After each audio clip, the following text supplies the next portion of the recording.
We are here, Tasteless. We are here. Just in time. Just in time. We were actually backstage talking. Yeah, and then I was like, I heard the music, and I'm like, oh no! We're about to miss the show. I actually ran across the camera. So, welcome to the GSL. I'm Tasteless. With me is Artosis.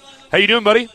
I'm doing really good. Got a lot of adrenaline now. I actually need to turn my phone off and stuff. I haven't done anything, man. I've lost track of the time. We were backstage talking about StarCraft, and suddenly the starting music actually started. We have to be up here talking about StarCraft instead of backstage, man. All right. So, welcome to the GSL. We are Tastosis, and this is one of our, I think, maybe our finest event yet. Yeah. For free. Tell your friends that they can check out all the games. And, of course, donate money to our neighbors in Japan. That's right. They're having a tough time. This is free, so if you were going to pay $10 for it, why not give that to Japan? Yeah, whether it's like $1 or $1,000 or $10,000. Everything helps. There's so many people that watch the GSL. If everyone gives $1, that's going to really help a lot of people get back on their feet. Yeah, absolutely. So, of course, this event is our most international event. Obviously, GSL, Code S and Code A are international, but in this case, it's half Korean and then half, foreign players. It's been very exciting. We've had a lot of surprising results, I'd say. Even though I'm a non-Korean StarCraft player, I've always assumed that the Koreans dominate a little bit harder than they have been. In our friendly... Well, this is not StarCraft 1. No. And now, finally, the rest of the world has enough StarCraft tournaments to have pro gamers. People can make their living playing the game. And as soon as we have that, then suddenly the playing ground is a lot more even, Tasteless. So, it's very exciting, especially thanks to our sponsors at LG, City of Seoul, and G-Skill for making this event possible. We're sponsored by the City of Seoul. How cool is that? Yeah, it's pretty wild. That's a great sponsor to have because that's the city we're in. Yeah. That means they want us here, Tasteless. That means they like us. Yeah. We got a lot of, and of course, we're going to throw this graphic up for you guys. So please, please, please donate. We are not just nerd ballers here at the GSL. We are philanthropists as well. Here are the match results for the round of 16, day one. I'm MVP 2-1 over Liquid Huck. Julizarg 2-0, owning Nada up. Oso-san 2-1 over White Raw. And Damaga 2-1 over Nesty. The most amazing thing I've ever seen, Tasteless. Nesty lost his first and second ZVZs ever. I did not expect those results. No. Specifically with Damaga. Yeah. And here are the, today's games at the bottom. These are the brackets thus far. So as you can see, MVP Julizarg and Damaga are moving on. So they're going to be in the final 8. So today we're going to see, we got each match today, by the way, a non-Korean against a Korean. In fact, no. One is a non-Korean against a non-Korean. Oh, excuse me. What am I saying? So I have at least one foreigner moving on. I dropped the ball. Hopefully 4, though. I'm not good at this casting stuff. That's okay, Tasteless. Getting old. You are getting old. Rusty. Well, you can make a movie about me, where I retire, I go to my cabin in the mountains, but then there's a special tournament that only I can cast, and some young caster has to come up and find me. Be like, only you can do it. I'm like, no, I'm done with this. But eventually he convinces me, and then we have the good ending. He thinks he didn't, though. And then you show up at the last moment. That's right. I show up at the last moment and save the day. And the tournament gets casted. Yeah. And then the credits roll up. You don't actually see me cast it.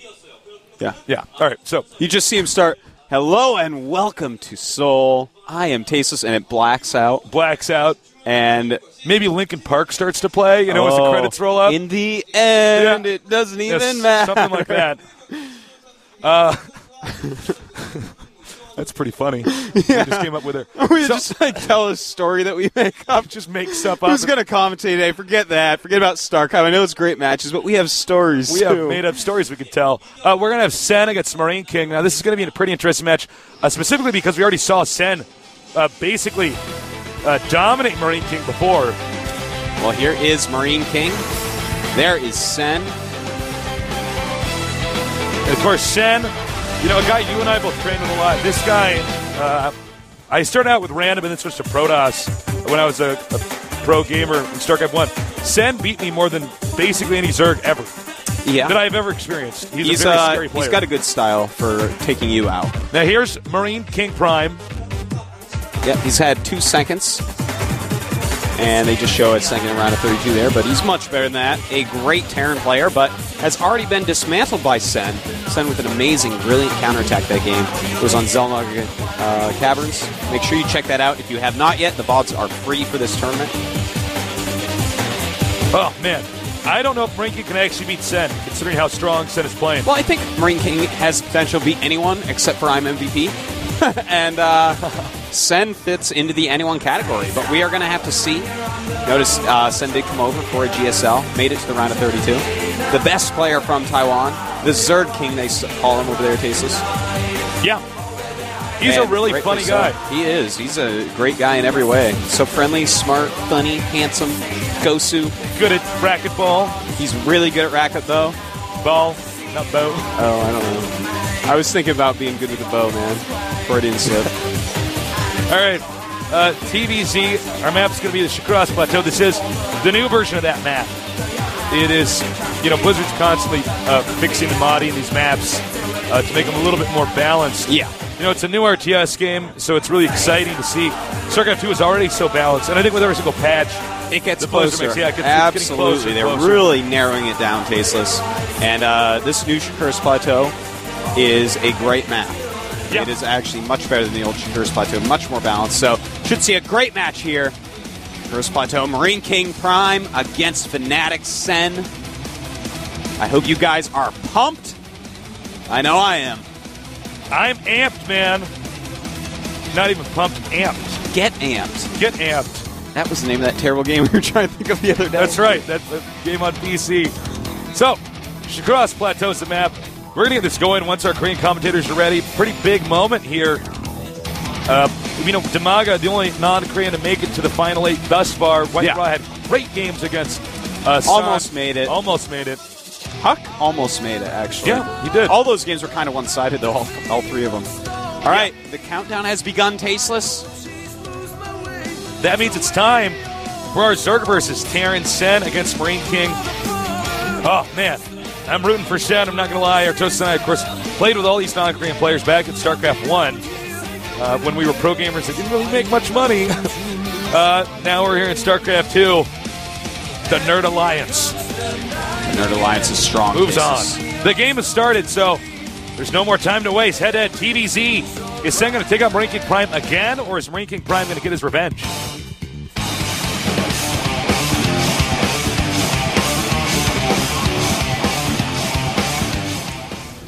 Over here in the red, we have our Zerg player from the nation Taiwan. MarineKingPrime.WE. Wait, no, that's not actually Marine King Prime. That's actually Sen. Yeah. So he's like, oh my god, Marine King switched to Zerg. Don't worry, guys. Player now. So now, I don't know what we're going to do.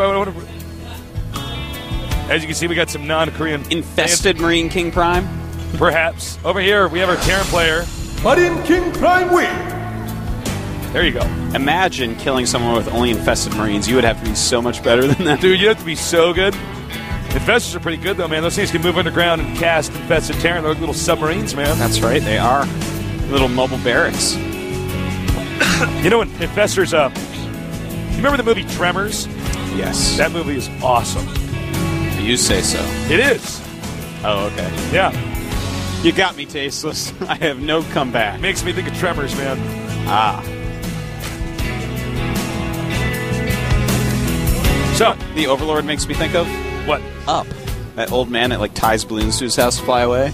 Oh, yeah. The Overlord could have just grappled his little stringy legs onto it for him. Actually, I was quite impressed with that movie. I actually haven't seen it yet. You haven't seen it yet? I saw so many previews for it, though. My girlfriend at the time was like, come on, we got to see it. And I was like, no, I don't really want to see it. I think I actually saw it, and I was like, oh, this is actually pretty artistic. I think I was sick when my girlfriend wanted to see that, Tasteless, so I got out of it. Looks like we got double barracks opening. Double barracks, always solid. This is probably going to be a Marine pressure build. Yeah. And then switch right back into a command center. Yeah, certainly. I mean, that's the best way to do it. It's such a solid build, especially here where you can wall up with 3 barracks very easily. It's super safe. Nothing really beats it.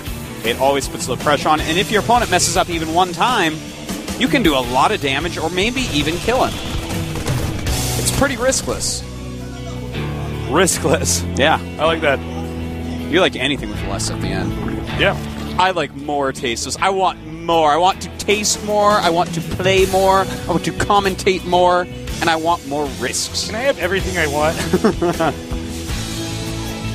Well, he is not actually applying too much pressure with the Marines thus far. It's a long walk. It is. You got to give him time. The thing about this strategy is now all the Zergs sort of know that it's actually not a Marine rush.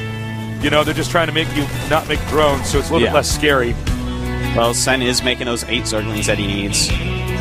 Marine King just rallying up some more Marines. No command center yet for him. Almost has enough minerals for it. And as the Zerglings pop out, Marine King knows that timing. Gonna run away. Now you gotta be careful when you do this rush as Terran that you don't actually lose the Marines. You get to like, run out on the middle of the map and stuff. And